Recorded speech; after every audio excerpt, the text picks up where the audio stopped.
सभी को नमस्कार मेरा। आज हम प्रश्न संग्रह 2.2 मैथ्स 2 के चैप्टर समांतर रेखा के क्वेश्चन नंबर 2 को देखते हैं। इसमें क्या क्या दिया गया है। कोण ए सर्वांगसम कोण बी, ये ए बी के सर्वांगसम है। हमें सिद्ध करना है कि रेखा एल एम के समांतर है।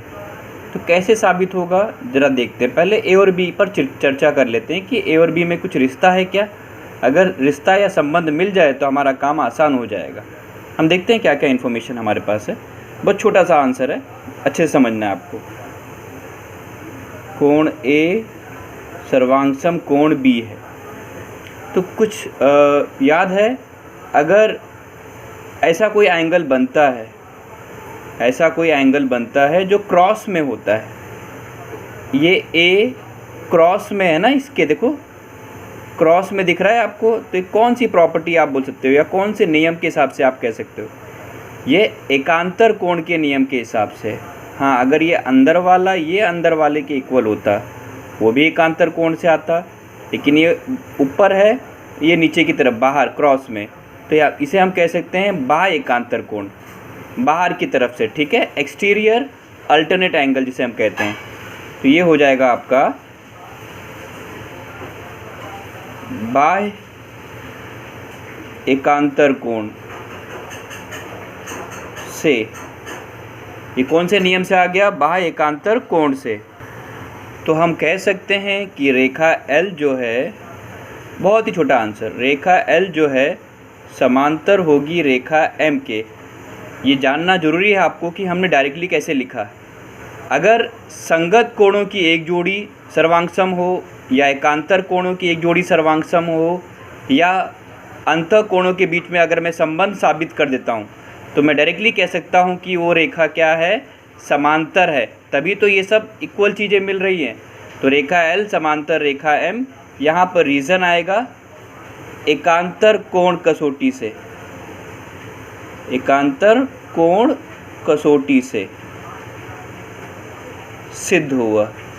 जो हमें साबित करना था वो आसानी से साबित हो गया, क्योंकि ए और बी सर्वांगसम है, पर किसी रिश्ते से है क्या? हाँ, वो एकांतर कोण के रिश्ते से। इसके लिए काम आसान हो गया। ठीक है, तो ये मेरा पहला प्रश्न हो गया। अब हम अगले प्रश्न पर देखते हैं। अगला प्रश्न दिया गया है, यदि कोण ए सर्वांगसम कोण बी, ये ए बी के सर्वांगसम है और एक्स वाई के, तो ज़रा हम देखेंगे कि इन दोनों के बीच में कोई रिश्ता है क्या। अगर मैं डायग्राम को ऐसे रखता हूँ, तो ये ए और ये बी, याद है ऊपर का अगर सेम है या नीचे का सेम है, तो कौन से नियम से कहलाता है? संगत कोण कसौटी, जिसे हम करस्पॉन्डिंग एंगल कहते हैं।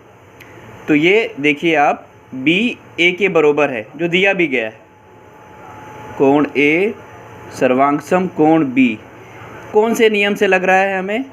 संगत कोण कसौटी से। या आप लिख सकते हो संगत कोण। ये एक दूसरे के क्या है? संगत कोण है। ठीक है, जिसे हम करस्पॉन्डिंग एंगल कहते हैं। देखो ना यहाँ पे, अगर मैं इसको क्रॉस में रखता हूँ, तो ये बी, ये ए, ये ऊपर वाले के अगर इक्वल है, हाँ, या नीचे वाले के इक्वल है, तो हम उस केस में क्या कहते हैं? संगत कोण आ जाता है।